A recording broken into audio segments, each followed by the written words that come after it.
Assalamu alaikum wa rahmatullahi wa barakatuh and welcome to Ummah Radio. You are listening to the Mustalah al-Hadith class with myself, Abu Mus'ab.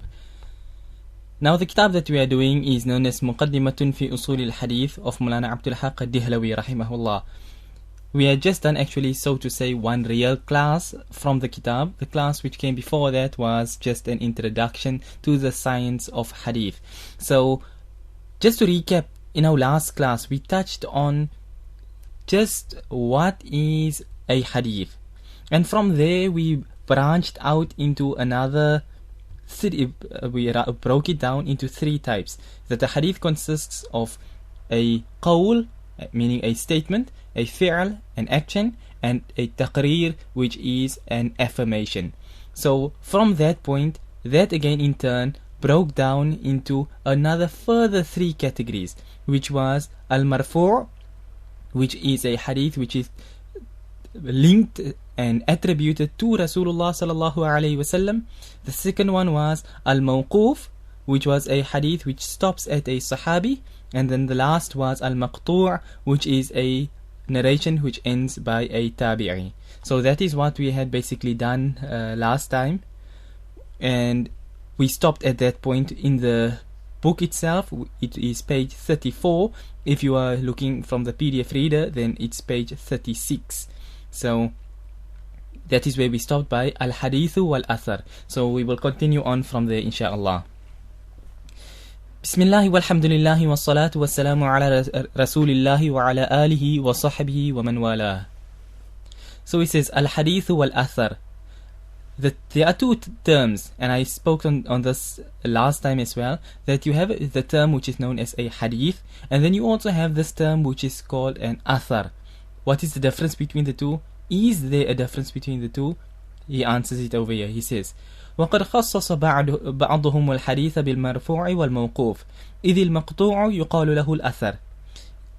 Mulana Abdul Haq rahimahullah, he mentions here, he said that some of the muhaddithin, they use the term hadith for narrations which are marfu' and mawquf, meaning either the narration must be linked directly to Rasulullah sallallahu alaihi wasallam, or alternatively it must stop at a sahabi. It cannot stop at a tabi'i. This is what some of the muhaddithin had used this term, because he says إِذِ الْمَقْطُوعُ يُقَالُ لَهُ الْأَثَرِ, because a narration which ends by a tabi'i, then that narration would be termed as an athar and not as a hadith. So here you find one opinion of some ulama who say that there's a difference between the two. They will only accept marfu' and mawquf as being applicable to use the term hadith for them, but not for a maqtu' narration. He continues on, he says, وَقَدْ يُطْلَقُ الْأَثَرُ عَلَى الْمَرْفُوعِ أَيْضًا كما يقال الأدعية المأثورة لما جاء من الأدعية عن النبي صلى الله عليه وسلم. He says that the term athar now, we looked at the word hadith, now we look at the word athar.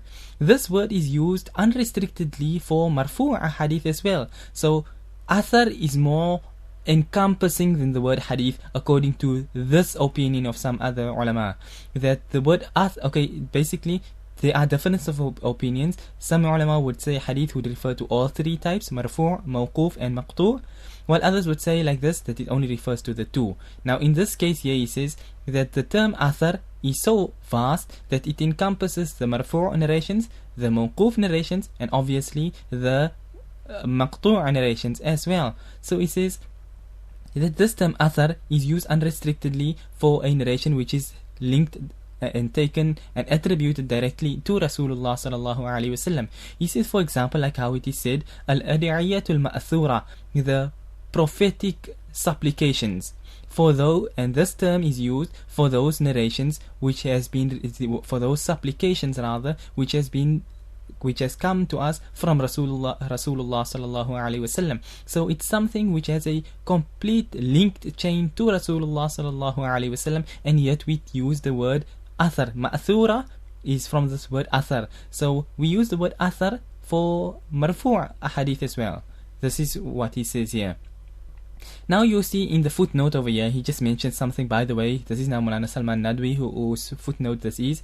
He says that Imam Ibn as-Salah, whose famous kitab is known as Muqaddimah Ibn Salah, he mentions that وعند فقهاء خراسان تسمية الموقوف بالأثر والمرفوع بالخبر. He mentions that according to the fuqaha of Khurasan, they use the mawquf with the and when a narration is mawquf, they would call it an athar. But if it's marfu', they would now call it a khabar. So now we have three terms: athar, khabar, and hadith.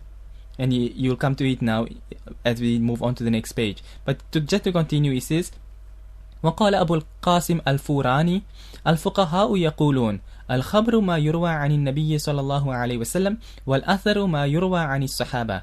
And this is opinion of Imam Abu al-Qasim. This is something which is quite well-known opinion.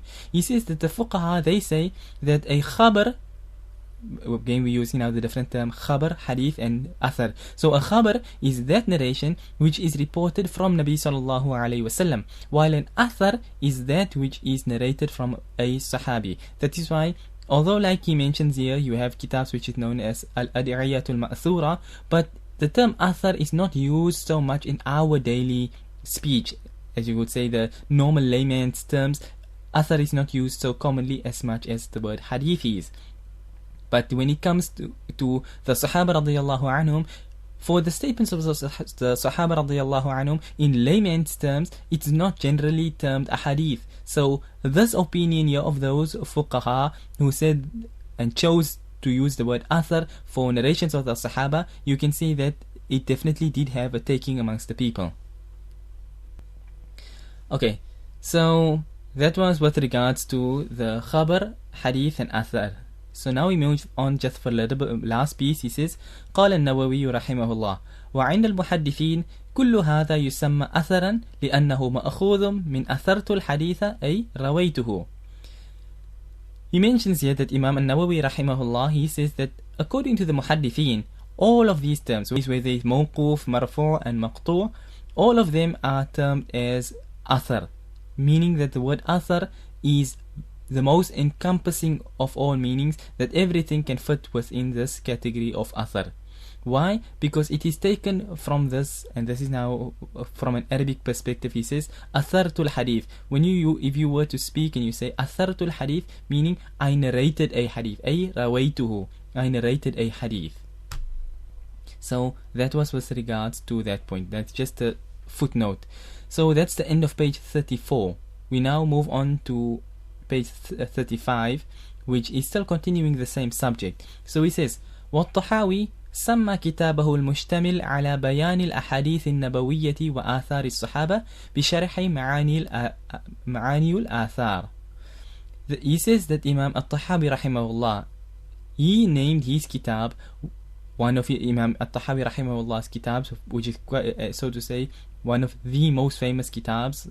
He named this kitab Sharh Ma'ani al-Athar, and this kitab contains a hadith from Rasulullah sallallahu alaihi wasallam which is linked directly, and it also contains the statements of Sahaba radiyallahu anhum. So both of these type of narrations are found within this kitab, and yet the kitab is known as Sharh Ma'ani al-Athar, the meanings of the Athar. So here we having this word again, Athar, being applied in a broader sense to encompass everything.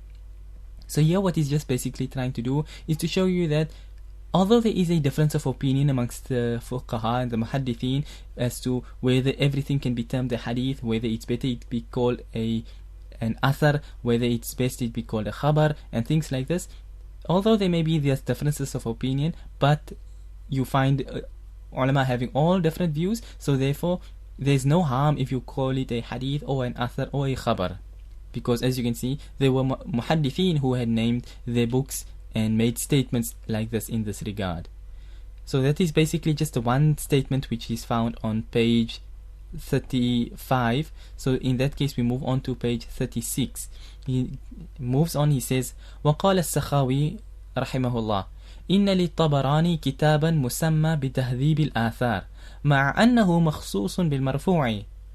He says that Imam al-Sakhawi rahimahullah. Now Imam al-Sakhawi rahimahullah, also one of the very, very famous ulama of hadith. He is the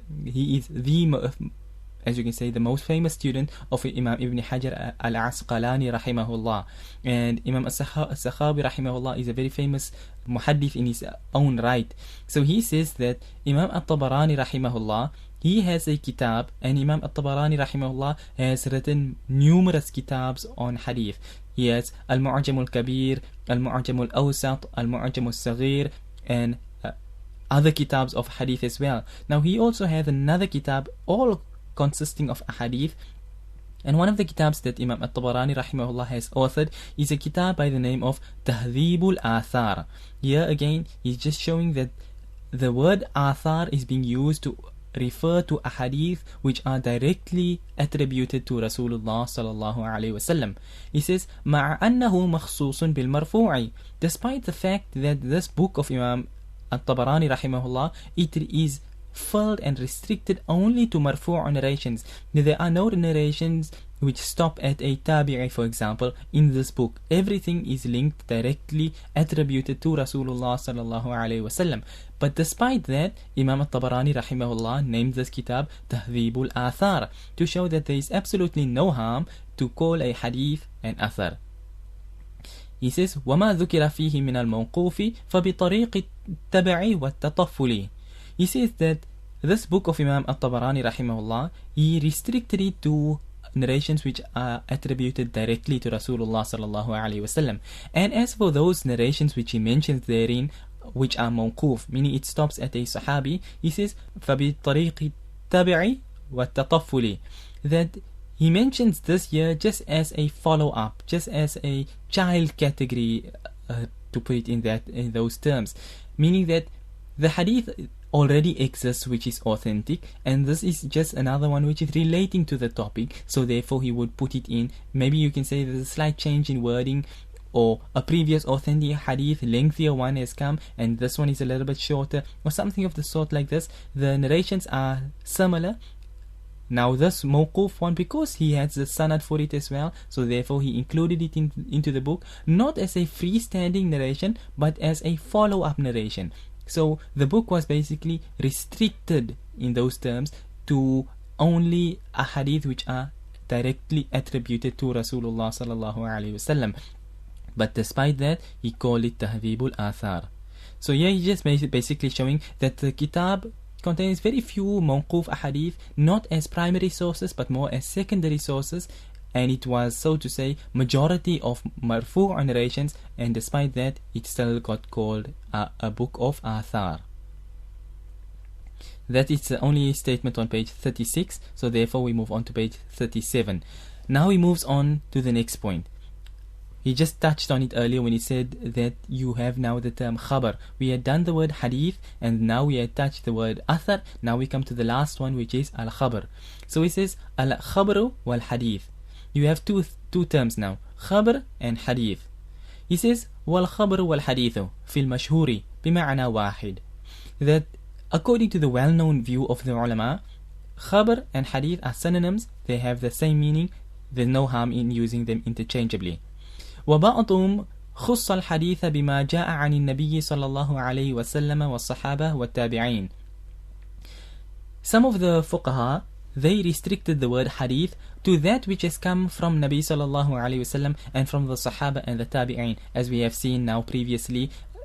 In fact, at just the beginning when we discussed that what is a hadith, then he said it is a marfu', a mawquf, and a maqtu'. This عن النبي صلى الله عليه وسلم والصحابة والتابعين. Those are the three categories, meaning that some of the muhaddithin, they restricted the word hadith for these type of narrations only. والخبر بما جاء عن أخبار الملوك والسلاطين والأيام الماضية. While this group of ulama, they say that the word khabar, now on the other hand, this is used for stories of the kings, the salatin, plural of the word sultan, وَأَيَّامُ الْمَاضِيَةِ, and the days of the past, meaning of history and stories and things like this. They use the word khabar in this regard and not the word hadith. So here you find some difference of opinion amongst the ulama who don't use the word khabar for a hadith, but rather they prefer to use it for history purposes rather. That's why he says وَلِهَذَا يُقَالُ لِمَنْ يَشْتَغِلُ بِالسُّنَّةِ مُحَدِّثٌ وَلِمَنْ يَشْتَغِلُ بِتَوَارِيخِ أَخْبَارِ. He says, for this reason, that because there is a difference of opinion on the usage of the word khabar, that is why you will find that a person who involves himself with the sunnah, meaning with a hadith, he will be termed a muhaddith, while the person who busies himself with history, he is termed as an akhbari. So you have like fuqaha, you have muhaddithin, and now people that muhaddithin are used for people who are delved into the science of hadith, while those who go into history, they will be termed like this as an akhbari and not as a muhaddith for going into history purposes. And on the flip side of the coin, an akhbari is not a term which is used for a person involved in hadith. So akhbari and muhaddith are not interchangeable terms from that angle. So that's just on the point of khabar, hadith and athar. Nothing much too difficult to understand over there. So we move on to the next point. Now this point again here broke off from where we had come. Originally we came with the word hadith. Hadith broke into three categories of marfu', mawquf and maqtu'. And that again, hadith then broke down into further three categories of hadith, khabar and athar. But now we're going back up to the hadith which we broke into marfu', mawquf and maqtu'. Now we are dealing with the word marfu' over here. So he says ar-raf'u qismani sarihun wa hukmi. That for a hadith to be marfu', there are two ways that it can be so. Either sarih, it is explicit, wa hukmi. Hukmi is, as you can say, implicit. It is legal, is as you would find the meaning of it legally, but to put it in more better terms, sarih is explicit and hukmi is implicit. So he says وَالرَّفْعُ قَدْ يَكُونُ صَرِيحًا وَقَدْ يَكُونُ حُكْمًا. That for a hadith to be marfu', it can come through the means of being stated explicitly, or it can come through the means of being done so implicitly. So he says, now we move on to the first type. He says al-qawliyu sarih, the explicit worded hadith, which is explicitly worded as being marfu'.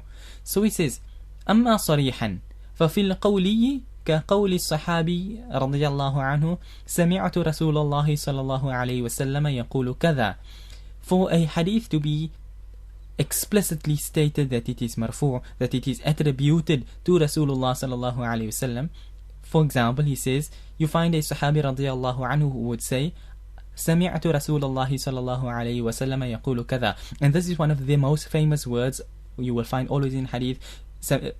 عن عمر بن الخطاب رضي الله عنه قال سمعت رسول الله صلى الله عليه وسلم يقول إنما الأعمال بالنيات. For example, like that, you find they mentioned explicitly in the hadith that سمعت رسول الله صلى الله عليه وسلم, I heard Rasulullah صلى الله عليه وسلم say so. So it's stated explicitly. He says أو كقوله أي الصحابي أو قول لغيره قال رسول الله صلى الله عليه وسلم. Another way of how it can be stated explicitly is if a Sahabi or somebody else as well, they say قال رسول الله صلى الله عليه وسلم, that Rasulullah صلى الله عليه وسلم said. And this is also something you find time and time again in the books of hadith, that a Sahabi would say قال رسول الله صلى الله عليه وسلم, and he would then mention the words of Rasulullah صلى الله عليه وسلم. The usage of the word or the statement that Rasulullah sallallahu alayhi wasallam said so, أو عن رسول الله صلى الله عليه وسلم أنه قال كذا.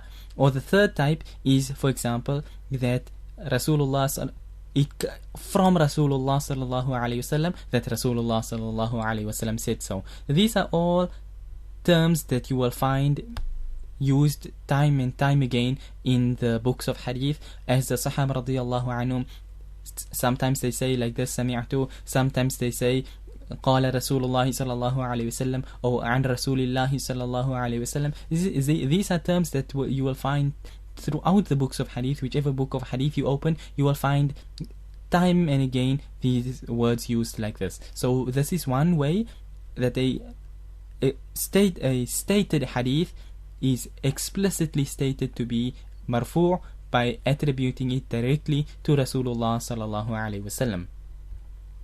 Okay, I was just asked to summarize the 2 points of athar and khabar.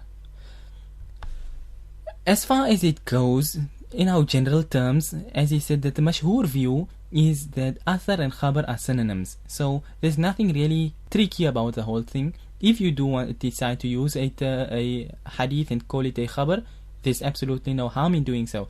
And in fact, that will come, I think, if I'm not mistaken, later on in the book. And I alluded to this in the first introduction, I think, as well, that Imam At-Tahawi rahimahullah, on a slightly different matter, but he has a small article which he has written called At-Taswiyatu Bayna Haddathana wa Akhbarana, on that point, that to say Haddathana and Akhbarana, and now this comes into more the narrating of hadith when you say Haddathana Ahmad, Haddathana Al-Humaydi, Haddathana Abdullah ibn Salam, for example, like that. You use the word Haddathana, then you use the word Akhbarana, then you these words like this, the Haddathana and Akhbarana, not quite to do with this topic, but there you have the word Khabar being used again. Now Imam At-Tahawi rahimahullah, it goes about a couple of pages on that topic where he proves from with references of muhaddithin and ulama and so on, who use the word khabar and hadith interchangeably. So that's just on that point. So there is definitely the opinion amongst the ulama who say that khabar and hadith are 2 synonyms, so there's no harm whether you use this one or whether you use that one. But like he says, that at the same time, while saying that, the term which is accepted amongst the people is that a muhaddith is a person who deals in hadith, while an akhbari is a person who deals in history. So for that reason, you find that, and thus, like I mentioned, is that, as you would say, the layman's terminology. In the layman's terminology, we'll always refer to the statements of Rasulullah sallallahu alaihi wasallam as hadith. And this is something that everybody knows, whether it's English or Urdu, whatever website or book that you open up, always the term hadith will be used for the statements of Rasulullah sallallahu alaihi wasallam. And quite very rarely you would ever come across the word khabar being used for a hadith of Rasulullah sallallahu alaihi wasallam. But again, like I say, this is in layman's terms. Amongst the ulama, they would use the word khabar, for example. So there's no harm whether a person uses the word khabar or whether a person uses the word athar or whether a person uses the word hadith. All 3 of them are fine and acceptable, and there are ulama who hold each one of those views, that the words of Rasulullah sallallahu alaihi wasallam can be referred to using any one of the 3 terms. But technically, when a person says it's a khabar or it's a hadith or it's an athar, it makes no difference if what is being meant is the same, that it comes from Rasulullah sallallahu alaihi wasallam. So in any case, that is on that point, and we had just now previously completed what he said, al-qawli sarih, the explicitly stated hadith, that it explicitly is stated to be marfu'. We move on to the next point, because it's not something very much different to it, it all goes hand in hand. So he says al-fi'li sarih, now the explicitly mentioned, not by word but through an action, that it is marfu'. So he says wa fil fi'li, now you have an explicit hadith which is stated to be marfu', but it is done through an action. For example, he says ka qawli sahabi ra'aytu Rasulullah sallallahu alayhi wasallam fa'ala kadha. For example, you see a sahabi would say that I saw Rasulullah sallallahu alayhi wasallam do this. Now this, if you were to take, for example, a hadith comes to mind, Hazrat Mughira ibn Shu'ba radiyallahu anhu, when he says that I saw Rasulullah sallallahu alayhi wasallam wa masaha ala nasiyatihi wa khuffayhi, that Rasulullah sallallahu alayhi wasallam performed wudu and then made masah of his nasiyah, of his forelock, and wiped over his leather socks. So this is, I saw Rasulullah sallallahu alayhi wasallam do it. Rasulullah sallallahu alayhi wasallam did not say any words in that particular hadith. Just for example, if we look at that hadith, it's the words of Hazrat Mughira ibn Shu'ba radiyallahu anhu who is actually speaking and saying that I saw this scene take place. So it is an action of Rasulullah sallallahu alaihi wasallam that he is describing, and him, by describing it in that manner, is proving that the hadith is marfu'. It is explicitly linked and attributed to Rasulullah sallallahu alaihi wasallam. Or he continues, he says, أو عن رسول الله صلى الله عليه وسلم أنه فعل كذا. Or alternatively, you would find in a narration, in a hadith, it says, it's from Rasulullah sallallahu alayhi wasallam reported that it's reported rather about Rasulullah sallallahu alayhi wasallam that Rasulullah sallallahu alayhi wasallam did such and such a thing. For example, using those words. Or أو عن الصحابي أو غيره مرفوعا أو رفعه أنه فعل كذا. And the third type, he says, is that it's reported about a sahabi or from somebody else as well, and they use this word marfu'an.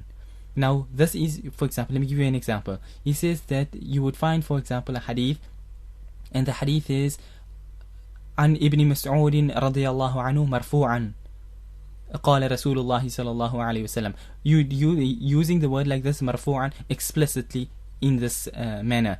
Or alternatively, or he would not قال رسول الله صلى الله عليه وسلم, but for example, عن ابن مسعود رضي الله عنه مرفوعا أن رسول الله صلى الله عليه وسلم صلى قائما. Just for example, that Hazrat Abdullah ibn Mas'ud رضي الله عنه, and I'm not saying this is a hadith, this is something I just made up right now, but for example, Hazrat Abdullah ibn Mas'ud رضي الله عنه, it's reported marfu' from him that Rasulullah sallallahu alayhi wasallam performed salah standing. Just for example now, something of that sort. So he's speaking about an action of Rasulullah sallallahu alayhi wasallam, but he's using the word marfu' to show that the clear linkage and attribution of this thing to Rasulullah sallallahu alayhi wasallam, using the word marfu'. And another way it can be, for example, عن ابن مسعود رضي الله عنه رفعه إلى النبي صلى الله عليه وسلم, and then he continues the hadith. So, for example, to translate it, is that Hazrat Abdullah ibn Mas'ud رضي الله عنه said, and رفعه, he attributed it, he raised it as an attribution to Rasulullah sallallahu alayhi wasallam, and then that Rasulullah sallallahu alayhi wasallam did a certain action. Just for example, so either you will see it as I saw Rasulullah sallallahu alayhi wasallam doing something, or it's reported about Rasulullah sallallahu alayhi wasallam that Rasulullah sallallahu alayhi wasallam did a certain thing, or a Sahabi reports it using the word marfu', or he uses it and he uses the word rafa'ahu. And these are terms that you find also throughout the books of hadith. So just to keep it in your mind, you will be coming across these terms when you move into the asanid of the hadith. Now the last one in this particular chapter over here is at-taqriri sarih, the explicit affirmation of a hadith. So he says, وَالتَّقْرِيرِ أن يقول الصحابي أو غيره فعل فلان أو أحد بحضرة النبي صلى الله عليه وسلم كذا ولا يذكر إنكاره. He says that an explicit affirmation is that a Sahabi or someone else mentions that so and so did the certain action, or either fulan, such a person, or somebody did this. Either they mention the person by name, or they simply just say that somebody did this. So somebody did this action in the presence of Nabi sallallahu alaihi wasallam. Now there's two ways that this can happen. One is that either they explicitly mention that somebody did this in the presence of Rasulullah sallallahu alaihi wasallam, and Rasulullah sallallahu alaihi wasallam did not reprimand or condemn him or correct him and on that point, using this word that Rasulullah sallallahu alaihi wasallam didn't prevent him from it. That's one way of making a taqreer. Alternative way is to simply say that somebody did this action in the presence of Rasulullah sallallahu alaihi wasallam, and that's as far as the narration goes. He don't go any further and say that Rasulullah sallallahu alaihi wasallam never took him to task or anything of the sort. If he ends it there, the fact is that if Rasulullah sallallahu alaihi wasallam was present there and this person did something, obviously if it was wrong, Rasulullah sallallahu alaihi wasallam would have corrected him there and then. So the fact that if the Sahabi don't mention the correction, then it means that Rasulullah sallallahu alaihi wasallam did not correct him, meaning that the action therefore is permissible. So two ways, like I say, either it's explicitly mentioned in the narration that Rasulullah sallallahu alaihi wasallam didn't stop the person from doing that, or it need not be mentioned, but it just simply mentioned that an action was done in the presence of Rasulullah sallallahu alaihi wasallam, and from that it's sufficient for us to know that if it was wrong, Rasulullah sallallahu alaihi wasallam would have corrected it. Okay, so although there's another 3 points which still lead off on this here, which is the qawli, the hukmi now. We did the explicit, now we're supposed to come to the implicit ones. But as time is short, so therefore, inshallah, we won't go too much, and we'll stop here on this point on page 38 of the book, or 40 if you are using the numbers from the PDF. I mean, from the PDF reader's perspective. So, in any case, we'll stop on this point here of al-qawli al-hukmi, the implicit statement of a hadith. How it is made marfu' through an implicit statement. But that inshallah we will do next time. So if anybody has any questions about anything which has been mentioned in the class, you can feel free to ask on Skype, the Skype name being Ummah Radio. Now, just to wrap up while I wait for any questions, or rather just to say, to recap, what we learned in this lesson is that there are 3 words which are used to describe a hadith. Either the word hadith, or the word athar, or the word khabar. Now, while there may be differences of opinion amongst the ulama, at the end of the day is whether you refer to a hadith with any of these 3 terms, it will be permissible in all 3 cases. The next thing we learned was that there are 2 ways for a marfu' hadith to be marfu'. Either explicitly stated, shown, or mentioned in that manner, or basically it's either explicit or implicit that the narration is marfu'. And we had touched on all 3 the explicit ways, what that a sahabi or a person mentions that Rasulullah sallallahu alaihi wasallam said so, or a action, explicit action is that a sahabi said Rasulullah sallallahu alaihi wasallam did a certain action, and of course taking into consideration the other words which are used, that like this marfu'an, rafa'ahu, and so on and so forth. And the last one was at-taqriri sarih, which was a sahabi or somebody mentions that someone, so on and so forth, or rather someone did a certain action, Fulan ibn Fulan did this action in the presence of Rasulullah sallallahu alaihi wasallam, and whether he mentioned that Rasulullah sallallahu alaihi wasallam did not reprimand him, or whether he does not mention it, if he keeps silent, we know that the action was permissible. If he explicitly states that that Rasulullah sallallahu alaihi wasallam did not condemn him, then too from that way we know that the action is not, there's no harm in it.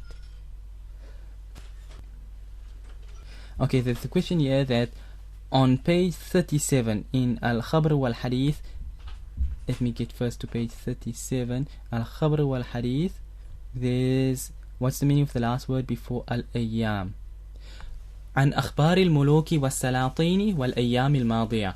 السلاطين, it's the plural of the word sultan, which in English is, okay, they also call it sultan, basically, how they pronounce it. So, Salatin is just simply the plural of the word sultan. Akhbar al-muluk, muluk is plural of the word malik, which means a king.